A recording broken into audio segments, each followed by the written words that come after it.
ഷബാസ്, ഇതിൽ മൂന്ന് കാര്യങ്ങളാണ് എടുത്തു പറയേണ്ടത്. ഒന്ന് ജാതി അധിക്ഷേപം, ഒന്ന് ഇടതു യൂണിയനാണ് വേട്ടയാടിയത് എന്നുള്ളത്. അതിൽ ഈ നമുക്കറിയാം പുരോഗമനപരമായ കാര്യങ്ങളിലൊക്കെ കൃത്യമായിട്ട് ഇടപെടൽ നടത്തേണ്ട ഒരു വിഭാഗം അവർ ആണ്. ഇതിൽ ഈ യുവാവിന് നേരെ ഇത്തരത്തിലൊരു അധിക്ഷേപം ഉണ്ടായപ്പോൾ അതിൽ ഏറ്റവും കൂടുതൽ അവർ ആ യുവാവിന് ഇങ്ങനെയൊരു ക്രൂരമായിട്ടുള്ള അനുഭവം നേരിടേണ്ടി വന്നത് അവരിൽ നിന്നാണ് എന്നുള്ളതാണ്. മറ്റൊന്ന്, ഒരു യുവാവിന് ജോലി ഉപേക്ഷിച്ച് പോകേണ്ടി വരുന്ന ഒരു ദുരവസ്ഥ. ഇതടക്കമുള്ള കാര്യങ്ങളിൽ ഈ യുവാവ് നിയമപരമായി തന്നെ മുന്നോട്ട് പോകുന്നു, പക്ഷെ അവിടെയും പരാജയപ്പെടുകയാണ് ഉണ്ടായതല്ലേ?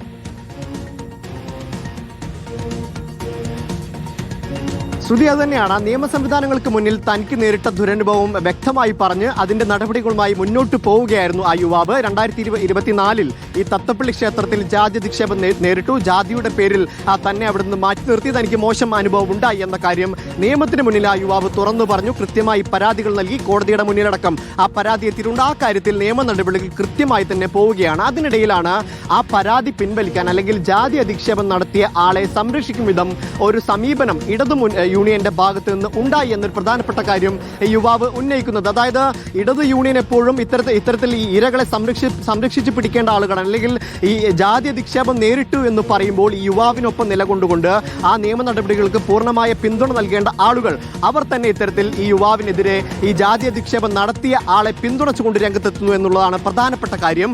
ഈ പരാതി പിൻവലിക്കാൻ തുടർച്ചയായി സമ്മർദ്ദമുണ്ടാകുന്നു. പല ഘട്ടങ്ങളിലും ഈ യുവാവ് പകരക്കാരനായി ശാന്തിയായി ജോലി ചെയ്യുമ്പോഴും അതോടൊപ്പം ഈ സ്ഥിരം ജീവനക്കാരനെ ജോലിക്ക് കയറിയപ്പോഴും ഒക്കെ തുടർച്ചയായി ഇത്തരത്തിൽ ഈ പരാതി പിൻവലിക്കാൻ സമ്മർദ്ദമുണ്ടാകുന്നു എന്നതാണ് പ്രധാനപ്പെട്ട കാര്യം. ഈ യുവാവിനൊപ്പം അല്ലെങ്കിൽ ശാന്തിക്കൊപ്പം നിൽക്കേണ്ട ആൾ അല്ലെങ്കിൽ ആളുകൾ ഈ ജാതി അധിക്ഷേപം ഉന്നയിച്ച ആൾക്കൊപ്പം നിന്നുകൊണ്ട് വേട്ടയാടുന്നു എന്ന പ്രധാനപ്പെട്ട ആരോപണമാണ് ഈ വിഷ്ണു എന്ന ശാന്തിക്കാരൻ പ്രധാനമായും ഉന്നയിക്കുന്നത്. പിന്നീട് സ്ഥിര ജീവനക്കാരനായി ജോലിക്ക് കയറി ഈ പറവൂർ ദേവസ്വം അസിസ്റ്റന്റ് കമ്മീഷണറെ ബന്ധപ്പെട്ടുകൊണ്ട് കൃത്യമായി പരാതി നൽകി.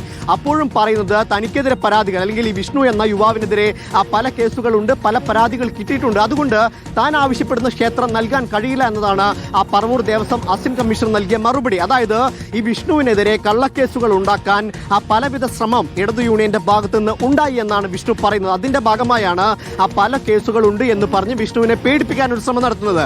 അങ്ങനെയെങ്കിലും വിഷ്ണു ഈ ജാതി അധിക്ഷേപം നടത്തിയ ആൾക്കെതിരെയുള്ള നിയമ നടപടി പിൻവലിക്കുമോ എന്നാണ് ഈ ഇടതു യൂണിയൻ അടക്കം നോക്കിയത് എന്നാണ് വിഷ്ണുവിന്റെ ആരോപണം. അത്തരത്തിൽ നിരവധി കേസുകളുണ്ട് എന്ന് പറഞ്ഞ് വിഷ്ണുവിനെ പല കാര്യങ്ങളിൽ നിന്നും തടയുന്നു, അല്ലെങ്കിൽ വിഷ്ണു ആവശ്യപ്പെട്ട സ്ഥലം കൊടുക്കാതെ വിഷ്ണുവിനെ ബുദ്ധിമുട്ടിക്കുന്നു എന്നതാണ്. അതിനോടൊപ്പം തന്നെ വിഷ്ണുവിനോട് വളരെ ആക്രോശിച്ചുകൊണ്ടാണ് പറയുന്നത്, ഈ പരാതിയിൽ നിന്ന് പിന്മാറിയില്ലെങ്കിൽ ഈ ദേവസ്വം ബോർഡിൽ പരീക്ഷ എഴുതി ഇന്റർവ്യൂ അറ്റൻഡ് ചെയ്ത് സ്ഥിരം ജീവനക്കാരനായി വിഷ്ണുവിന് മനസ്സമാധാനമായി ജോലി ചെയ്യാൻ കഴിയില്ല എന്നതടക്കമുള്ള ഭീഷണി ഉണ്ടാകുന്നു. അതുകൊണ്ട് തന്നെ വിഷ്ണു രാജിയിലേക്ക് വരെ കാര്യങ്ങൾ എത്തുന്നു എന്നതാണ് പ്രധാനപ്പെട്ട കാര്യം.